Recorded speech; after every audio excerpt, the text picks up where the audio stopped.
আমাদের খেয়াল করতে হবে আল্লাহ রাব্বুল আলামিন অনেক কিছু দামি বানাইছেন। দামি জিনিসকে কারো সাথে কারো তুলনা দেওয়া ঠিক না।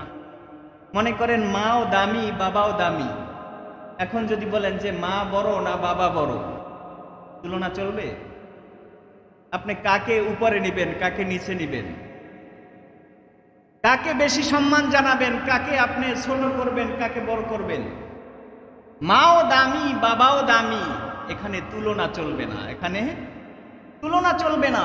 যার যার স্থানে সে দামি। যেমন আমি যদি প্রশ্ন করি মা এবং বাবা এর মধ্যে সম্মান কার বেশি? বাবার সম্মান বেশি, বাবার সম্মান বেশি। আবার যদি বলি মা এবং বাবা এর মধ্যে কার অধিকার বেশি? মায়ের অধিকার বেশি। মায়ের সন্তানের প্রতি মায়ের অধিকার বেশি।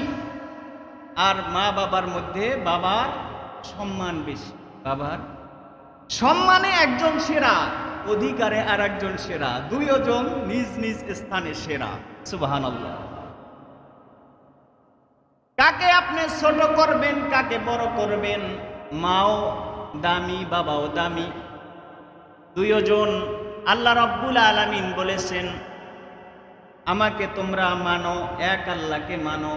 এরপরে মা বাবার, তোমরা মা বাবার সাথে ভালো ব্যবহার করো। ওয়াকাযা রাব্বুকা আল্লা তা'বুদু ইল্লা ইয়্যাহু ওয়া বিল ওয়ালিদাইনি ইহসানা।